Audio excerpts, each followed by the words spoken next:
Hello everyone, welcome to William and the Magic Box. Today on our show, we are going to have Alan. Alan is from Scotland, so let's see what Alan has to say. Enjoy the interview. Hello, Alan, how are you? Okay, yeah. I'm very well, thank you very much. Thanks for taking the time to do this interview with me. Well, thank you for having me. Great. So how's your day been so far?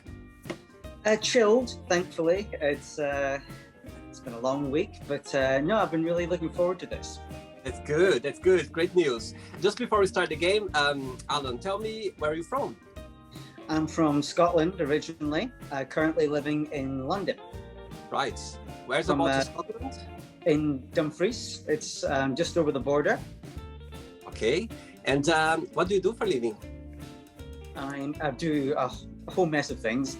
Primarily, I'm a writer. I've been doing that for since I graduated from university too many moons ago, and I write books for Pemberton Publishing. That's what I'm doing right now, and when I'm not doing that, when it's open, I do stage management in theatre around London. Wow! Yeah. That's amazing. Yeah, thank you. And when I'm not doing that, I'm helping out at the NHS doing administration work. That's amazing. My God, you are a guy who does a lot of different things in different areas. Yeah. Multitasking, that's what we like. Yes. Oh, yes. Alan, and how long have you been living in London for? Oh, since 2006. Actually, just 1 year before me. I arrived in London in 2007. Cool. Almost 15 years, my God, time just flies. Doesn't it? And what do you miss the most about your hometown in Scotland? I miss the people. Certainly, I think people, a lot of my friends and family, especially my family. I haven't, because of the pandemic, I haven't seen my parents for quite some time, like a year and 4 months. With travel restrictions and keeping them safe because they're in their 70s now, so you got to be careful. I don't want to keep everybody safe, so I'm trying my best to stay good and keep everybody safe. Very good. Okay, Alan, so welcome to William and the Magic Box.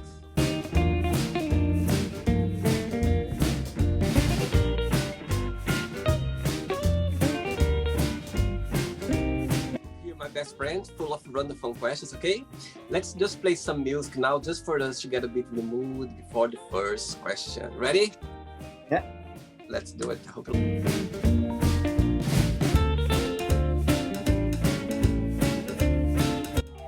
Okay, Alan, ready for the first question? Yeah. Let's do it. The first question is, what does happiness mean to you?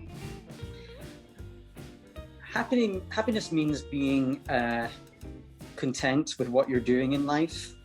It's very hard to find what you want, particularly when you're starting out. You're still trying to figure things out. Even at university, you say you're going to do this thing, and quite often than not, life throws a curveball and you go in a completely different direction. But as long as you remember what you wanted at the start of life, and finding out it's still important to you, that's good. In fact, putting in the time to achieve your goals, and hopefully finding somebody special that will inspire you to continue doing that and doing it together. Absolutely. And I believe that's happiness as well. Happiness is, as you said, when you find your path, your way, and sometimes as well, you need to be brave. I think we need to be brave. Okay, that's what I'm going to do. That's what I'm going to face it. And that's the natural happiness come flow, isn't it? When you go like, okay, I don't care what people are going to say. I don't care. This is my dream. This is my path. And this feeling of happiness, that's what happiness comes from for me. You know what I mean? I agree with you. Second question. Let's do it. Okay.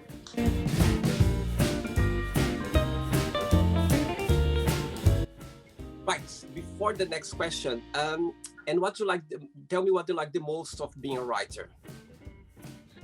I like the creative freedom you have. It's your project, your canvas, but saying that, I do like to work collaboratively with other people on things, but it's always been my goal to write like a novel, and I've been working my way up to that, doing like short stories, getting poetry published, even performing them on stage, and even getting to this point that with enough time and effort, you can be publishing a novel, which thankfully is happening very, very soon through Pemberton Publishing.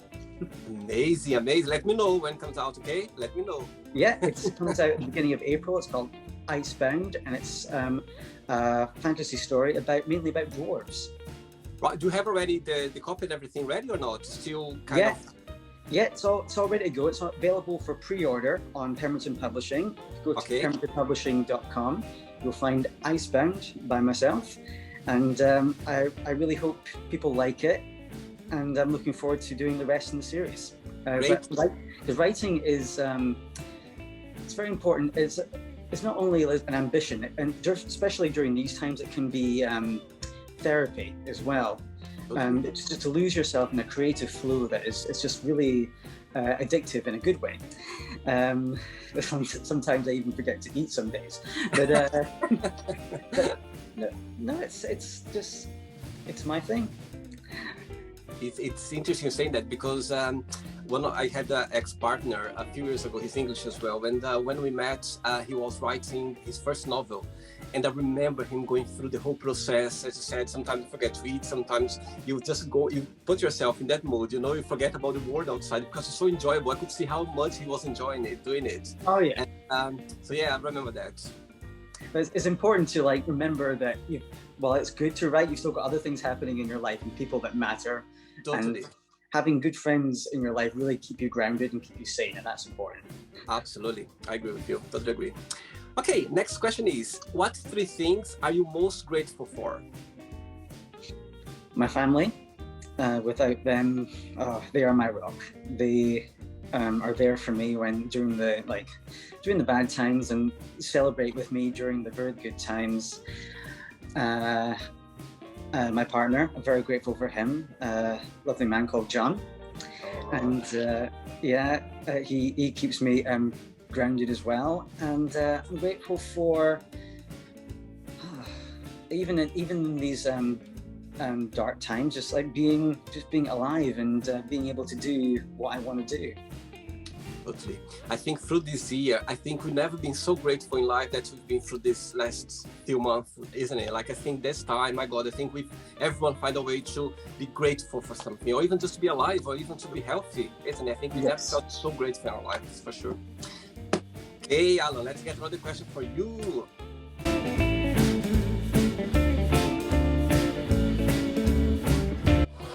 Hey, next question for you is, what makes you feel discouraged? Sorry. When people tell me I can't do things, I have this burning desire to just do it anyway. Of course. Because quite early on in my education, I found out that I'm dyslexic, and basically I was told that maybe you won't be as good as some people in doing certain things, but I'm like, no, I'll do it anyway. And thankfully, I've got to the point where I can. So that's another important thing to me in writing, and maybe even teaching other people to write that are in the same boat, to realize that even they have no limitations, they just think differently. And there are different ways of achieving what you want to achieve. With the right encouragement, you can still do a lot. Some of the greatest people in history were dyslexic, like Da Vinci. And it's different, and you can achieve beautiful things just with a bit of faith and a bit of time. I'm sure, and I believe as well, when those people, the ones who said, no, you cannot do it, so you're not going to be good at it, blah, blah, whatever, those ones, I think we see them right now. You say, okay, I'm so grateful for that, because somehow they push us to prove that, that we can do it and we can make it, Oh, yeah. It's great. Even the negative people that say these things, it's great to be able to prove them wrong. Not just for the sake of going, aha, but to yourself and your own development. Yeah, Absolutely, yeah. As I said to you, sometimes we need those negativities as well around. I think it's part of the balance, isn't it? I think it makes it exciting as well somehow, doesn't it? It makes it exciting. When we realize, I'm sure when the time you feel like, you know, you feel like down, but when you realize that's part of it as well, you just laugh about it. Yeah. Cool. Another question for you.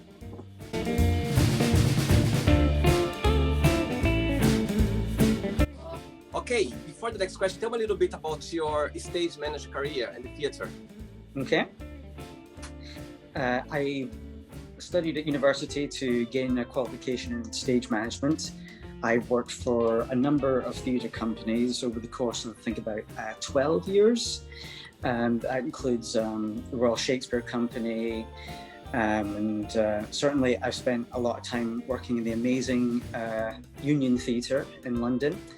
I've done many, many shows there, most of them musicals and occasionally not musicals. And live performance and seeing the actors do their thing on stage while knowing that you're doing everything technically right to make sure the show goes on is just the most amazing feeling.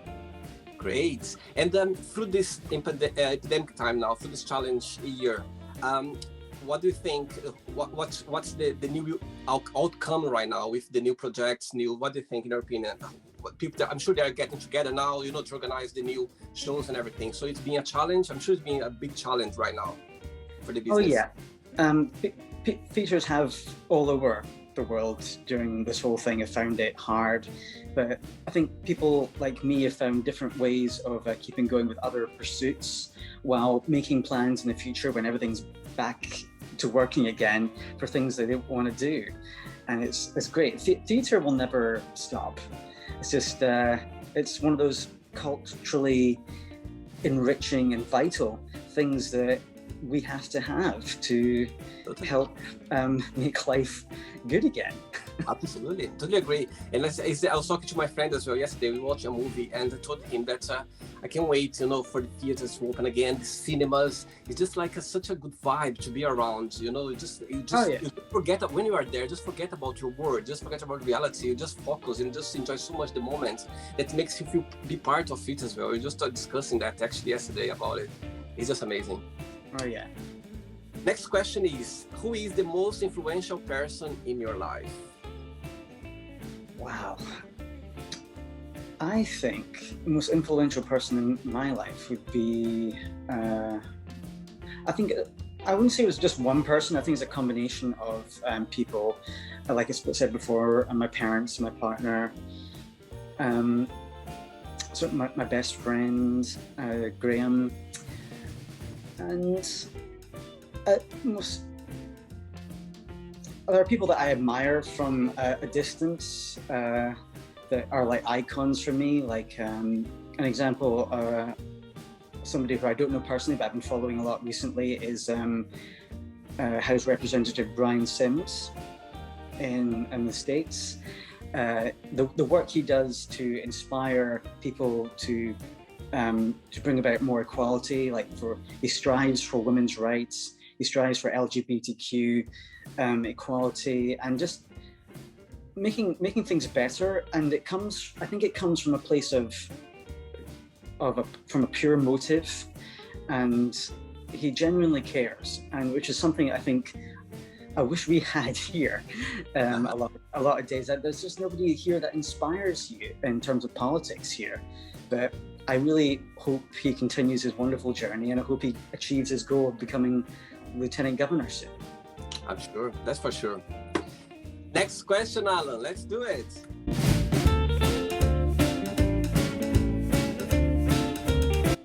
Okay, Alan, as you've been here in London for quite a while, tell me what you like the most about London and what you don't like, what's the negativity in your opinion about London? Well, positive-wise, I really like the sense of community in my friendships. It's great to go out and meet a whole range of different people, going out and meeting them, not just like in the pub or going out, as I say, to theatre, meeting just meeting the whole different range of people. You can meet so many people from different walks of life in this city, and when you make friends with them and hang out with them and go dancing, I really miss dancing. We need dancing to come back. I know, my God. I know, it's just one of my favorite stress relievers. Strictly, there's one place in the RB called the RBT, the Royal Vauxhall Tavern, Right, where yeah. there's a thing called Beachments twice a month. It will come back, and it's just really great to just dance your stress away and enjoy time with friends. So that's I think my favorite part about London. The negative part of London, I think people need to care more. So there are a lot of people here that are just like really, I think with all that's going on in their lives, even not on purpose sometimes, they can be a bit self-centered. Yeah. I think, particularly I come from a place where everybody tries to do their best. It doesn't always work, but we do our best to help each other. Yeah. And I think that is so important even now when things are bad and people are feeling really isolated, just making sure that there's somebody there to help and that they are not alone in what they're going through. That is important. I think sometimes people lose track of that. And that's what I found in London, even before the pandemic, really. But hopefully things are going to get, in fact, I know things are going to get better soon. Good. And it's interesting saying that, Alan, because as you said, London can be so multicultural, so many people around, there's always something to do. But at the same time as well, London can be a lonely place, isn't it? It can be, It can be very lonely. It's funny because you have so much people around you, so many things going on. But at the same time as well, we find yourself in a loneliness moment that's, my God, how is it possible to feel so lonely in such a, big place full of people? Yeah. But yeah, I think, but you said, sometimes I come from a very small town, like a small town back in Brazil. And as you said, sometimes you go like, oh my God, when I go back, like to visit my parents, my family, and my friends, go like, oh my goodness. It's good to remind us how much people they care about you, and they really mean it. They can come to ask how are you? They mean it. It's not just like, how are you? No, they come like, how are you? How are you feeling? How's your day? And just like these little gestures that we don't see sometimes in big cities. It's I understand your point. Alan, are you enjoying the show so far? I really am. Thank you. Another question for you is, what is your favorite place in the entire world and why? Wow. I was about to say New Zealand because I've had a lot of happy memories there, but because I studied there for some time and I have a sister that lives there too. So many wonderful places, but to me, the most wonderful place is a place that sometimes me and my dad go near where we live in Scotland. It's a fishing village called Kipford, and when the sun's out, which is infrequent, seeing the water going out into the Atlantic, and there are beaches or banks that are just covered in shells, and it's just the most beautiful place that makes me feel like this is if heaven exists, this is it. It's a really inspiring location for not just for writing, but having a good time with my family, and it just makes me feel that no matter how, even if things get bad, things are going to be okay, and they will, and I really can't wait to go back. Amazing. Do you have siblings as well? Yeah, I have a sister. She lives in New Zealand with her husband and daughter. She's been there for must be at least 20 years now. Oh wow! Yeah, as I went there on exchange year when I was studying, and it was the best place. To be honest, I didn't want to come back, but I had to because my visa was a student visa, and the university had this rule that you had to be technically back in the country to graduate. But traveling, having that experience was the best thing, because I find traveling is really the best antidote for ignorance. Absolutely. And there's nothing better than exposing yourselves to other people's way of lives to help you appreciate your own, if not anything else. And I really can't wait to travel again when things are better. Absolutely, and it's funny. It's interesting because we're gonna go to another life, like missing so many places in the world. Imagine, like the world is so big, so massive. So I think we need to explore the most we can because there's so much like interesting place around the world to explore, to see, to feel, and to just to be there. Don't you think? It's traveling. Yeah, but fingers crossed, it's gonna soon for sure, for sure. Yes. Another question, Alan.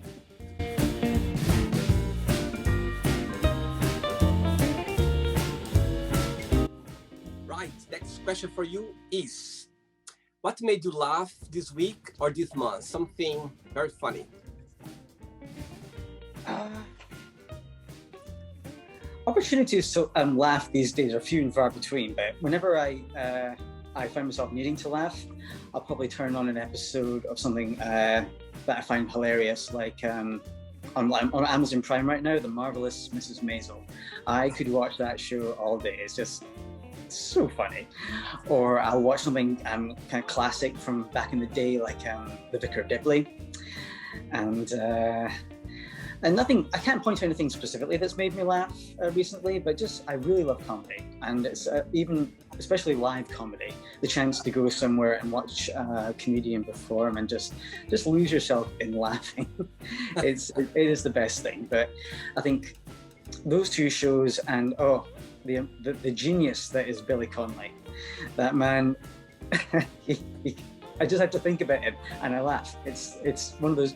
That's rare, and I really can't wait to start going to live events like that and seeing more.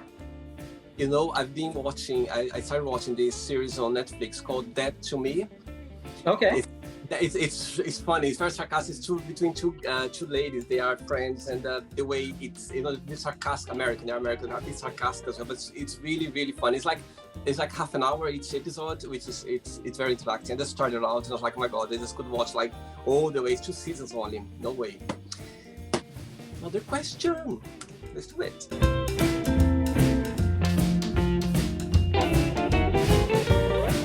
Right, before the next question, tell me how long have you been with your partner for? We've been together officially, I think about a year now. I mean, we've known each other for about two years, I think, or maybe a bit longer. It's been a bit long distance relationship recently because he actually lives in Cardiff. Oh, yeah. Oh wow.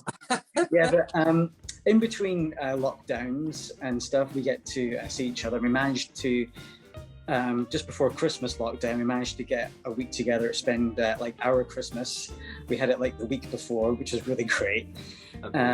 We met through a friend of ours who invited us to a movie night with some other friends. And our recollections of this kind of differ because the friend who invited us, James, he likes to dish out the cocktails. And my memory was a little bit more hazy than his.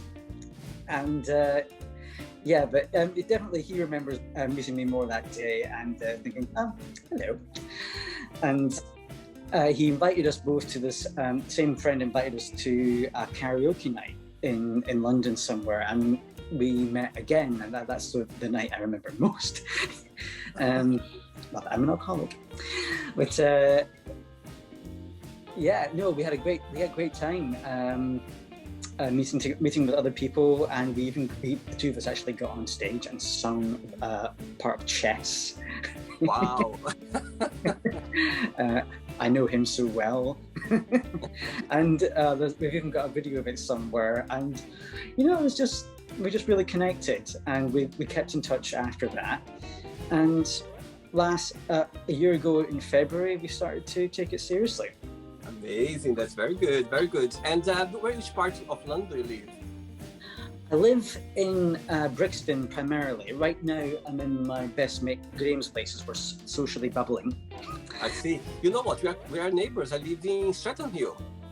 Oh, cool. Yeah, just live by like 7 minutes walk from the station. Oh, well, we'll have to get a pint when everything's better again. Yes, absolutely. That's for sure. I've been here just for 5 months only, so I'm exploring the area. Exploring still. Well, I only moved there in November. Ah, there we go. I moved here in October, so just 1 month before. Before I was living in Brockley, Southeast London, near Lucian. Yeah. I was living there before. Okay, next question is, Alan, do you consider yourself a spiritual person, and how? I believe that there is something afterwards. I don't necessarily believe, in fact, I don't actually believe it's how the Bible tells it.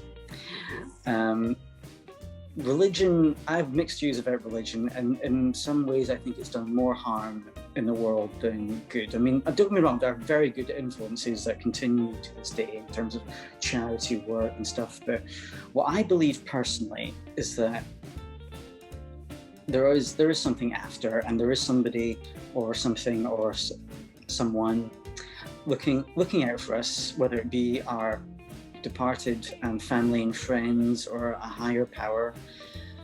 I'm very interested in like the old, because being Scottish, I like exploring like stories of like Celtic tradition, and I like to embrace more ideas on that about being natural in the world and honoring nature. I really like issues to do with sustainability. That kind of feeds into that. So yeah, there is something, and I don't really believe in hell. I don't think we're going to go to a bad place if we do too many bad things, but still we should try not to do any bad things. But there is something after, and I think, and it's going to be an adventure.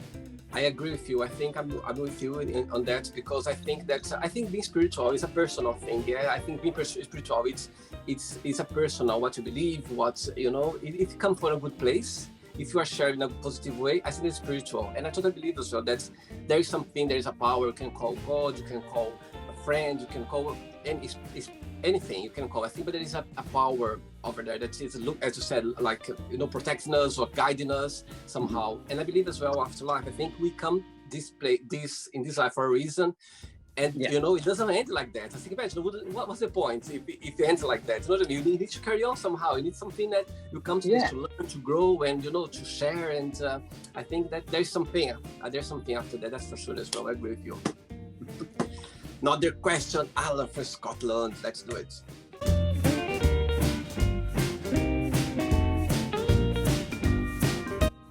Okay, Alan, before the next question, as you mentioned about that you work in NHS as well, I think, of course, the NHS, the healthcare, it never been such a challenge. They never faced such challenge moment since last year, through this challenge year right now.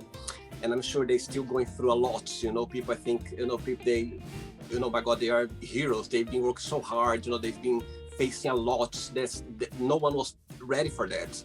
But besides that, in your opinion, since this challenge time started out, what's the most positive thing you took out from this challenge time working in the NHS? Sometimes it's really, in fact, nearly all the time it's really rewarding when you know that you've gone out of your way to help someone if they're really struggling, and you've done the right thing in what should happen next, making sure people get what they need. Or even, I think I found a lot of people call just for someone to talk to, and in ways that's the best medicine, in that people know that even though they're going through hard times, that there is somebody there that is there to help, not just because they're getting paid to, because they actually want to. And sometimes it's easy with the stress to lose sight of that. There are times when people just go through the motions to get from one point of the day to the other and not lose their sanity, because it is a very stressful job. People are putting doctors, nurses, and even in administration, they do put their sanity on the line and make sure that everybody has what they need. But the great thing about that is within the NHS community, there is avenues for us to turn to for help if we need it, like groups or counselling services. So nobody actually feels alone there. And even though the bureaucracy and so much paperwork can slow things down with everything that's happening, people really generally get a feeling of the NHS is there. they're there to help. And it's great for me, I think, to give back to that, because both my parents work for the NHS nearly all of their professional lives, and it's a really good opportunity for me to give back, because in a roundabout way the NHS funded me for a long time as well, and it's good to be able to give back to that. But certainly, I would say, if you're struggling, if you need help, even though we might take a little time to get to you, of course we will get to you, and there is somebody there to help. And don't ever feel that you can't come to any one of us for help. Very good message. I love that. Very good. Thank you. Okay, next question is, what was your best friend's name growing up, and why did you consider this person your best friend at the time? Oh, that is a charged question. Best friend growing up. One person that sticks out in my head, although we don't really talk much these days, which is a shame. But I mean, I had lots of friends in school. I was certainly not lacking for friends, but it wasn't until I met a mentor that my mother arranged for extra tutoring, because there was a point where I was struggling with my dyslexia. I met a man who changed my life. His name was John Hudson. He's a writer. He really inspired in me the course of my life. So unfortunately, I mean, not all the case, but there were teachers at school that just didn't inspire me or actually make me or others feel that there was incentive to keep doing what we were doing. And then when I met John Hudson, I felt like for the first time in education I was taken seriously, and we became friends. Not just like mentor student relationship, we became friends, and that relationship sustained for quite some time, and we still message now and again. But he made me see the value in writing, because with my dyslexia there was a point where I was going, I'm not going to be good at this, why should I continue, what is the point? And he taught me the point, to the point where, and that's what I am doing today, and I'm so grateful that happens. And I know he's doing well. He's still doing work. I still see his posts on LinkedIn and Facebook about stuff that he's doing, and I'm glad about that. And that, yeah, he was my inspiration, and certainly one of my good friends growing up. And long may he live. Long may that continue. Amazing. And I'm sure he's going to be so happy if he watches this interview, I'm sure he's going to be so happy to hear that. That's somehow, even without knowing, he left. I hope so. I think he might be surprised with that. Yeah, I'm sure that he wasn't even aware how much he was like a mentor for you, like how much you appreciate to have him around, you know. And I'm sure he's going to be great. But that's not to say that I had a lot of good friends, best friends at school. Guys, I still love you, but he was my inspiration, certainly during my school days, certainly. Great, and as you said, it just took to your head. As soon as the question came up, if it came to your head, that was a genuine thought. That's it, yeah, it's good. Okay, Alan, I have 3 questions left for you, okay? Okay. Let's do it.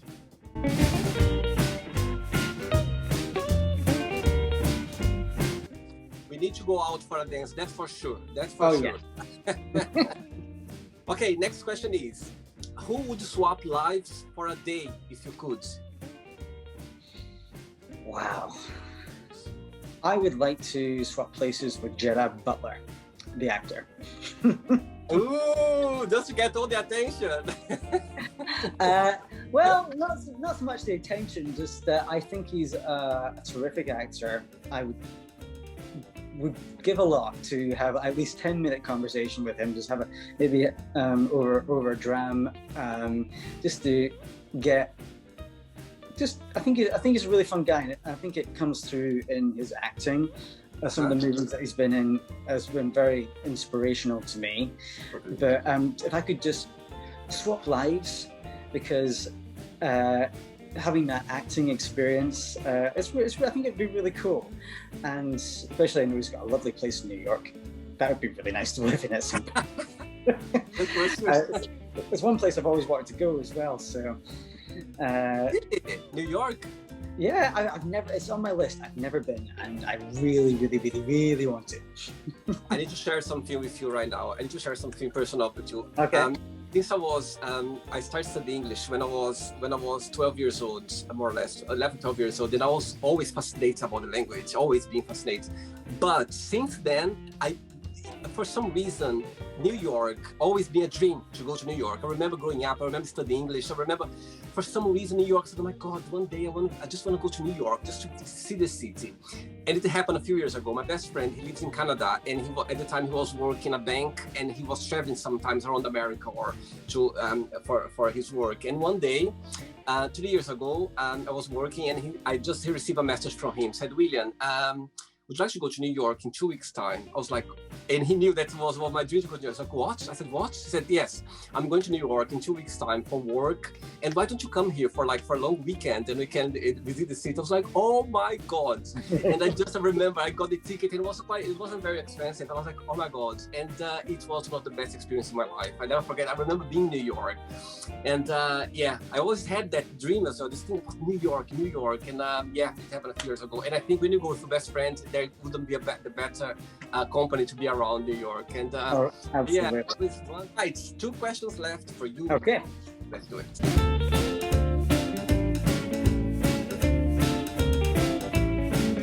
I like your moves, Alan. I like your moves. I think they're terrible, but thank you. Okay, next question is, what does family mean to you? Family means very much to me.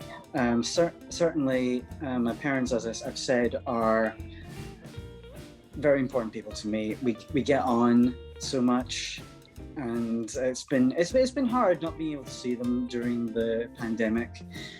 Family, it doesn't necessarily. That's my uncles and aunts and cousins, most of which I'm really tight with. I would really love to see them again, spend more time with them. And certainly my sister, and to see my little niece Isla. She's a wee darling. And it would be great to go to New Zealand again to see them.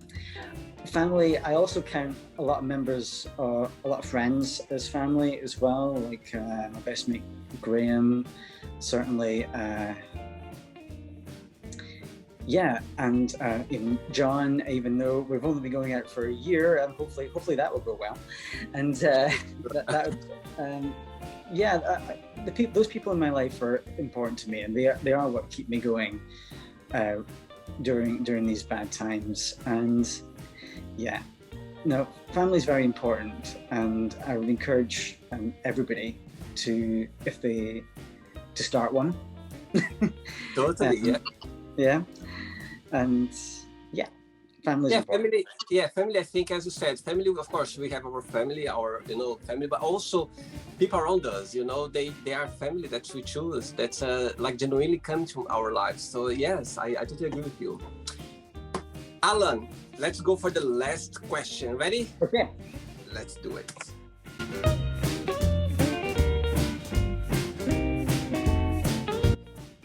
Okay, let's do the last question. Right, what is your least favorite chore? I would say cleaning the bathroom. Which is not to say I don't do it well, but I don't know. It's just that I would rather spend all my day hoovering than cleaning the bathroom, because I don't really like the smell of bleach when you're trying to clean certain things. I find it I have to open a window or it's going to choke me. So it can get a bit, because I'm 5'4", and sometimes reaching things is a bit of a challenge. I'm sure my friends are laughing a lot on that. I say it's so true, and I have to stand on something to reach some things, and it can be a bit of a chore. But at the very least, it gives me a bit of exercise. Yeah, that's my justification stretching for doing it. I agree. Okay, Alan, it's not the end yet. Okay, let's play now the quick thinking game. So I'm going to give away some words and you just tell me one word related to this one, okay? Okay. Let's start with religion. Guiding. Money. Not important. Love. Essential. Family. Hope. Life. To be lived. Sex. Yes, please. Politics. Double-edged sword. Ooh, I like this word. Fear. Obstructive. Friendship. Necessary. Desire. Important. Regret. Many. Success. Goal. Wish. For happiness. How about happiness? The best thing. Okay. And one word for NHS. Help. Good. London. Open again. Okay. And the last one now, Scotland. Home. Good, very good. Let's pretend now we're going to meet your best friend, Graham, you said? Graham, yeah. Graham, and I'm going to ask your best friend. Tell me the most beautiful thing about Alan and tell me something that he still needs to improve on. What do you think he would tell me?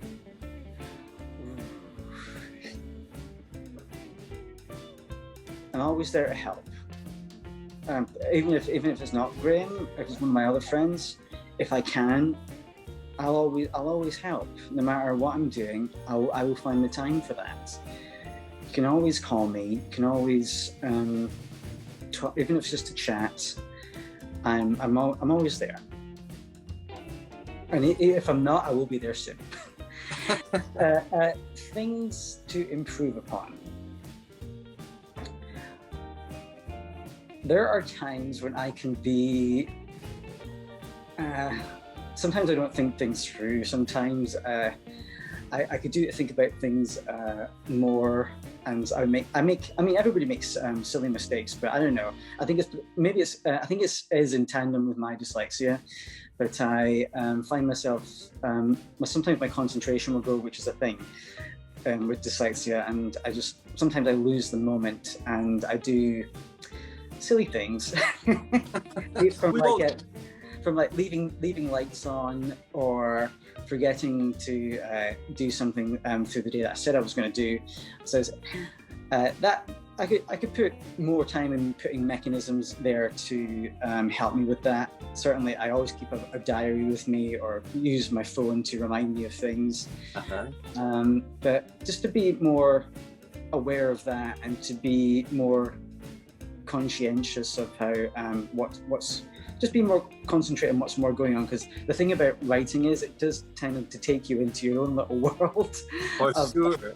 So because everything's just churning away in there on a good day, and it sometimes is a challenge, particularly, well, maybe for me certainly, to snap back in to the moment, and I could learn that more. Good, very good. We are here to learn, to grow, you know what I mean? It's part of the journey. That's what makes it exciting. Okay, Alan, let's play now Alan and the Magic Box, and you can ask me a question, okay? Okay, Alan, you can ask me a question now. Okay. What kind of story would you write and why? Wow, very good one, very good one. What kind of story I would write? Okay, I think I would write a story that I would be able to share some experience that I had in my life, and also somehow, as you said about when you create different stories, like I could put different stories together and try to kind of get a beautiful story or a very motivation story out from those different little stories that that would inspire people in the future, and people would connect with the story itself. And also I would love that story to pass the message for people that they're not alone. There are always people around there. Like sometimes when we go through tough times, we think that we are alone. It just happened to us, you know. And after when we realize that there are people around the world having the same experience as well, that comforts us in a way, make us comfort that we are not alone.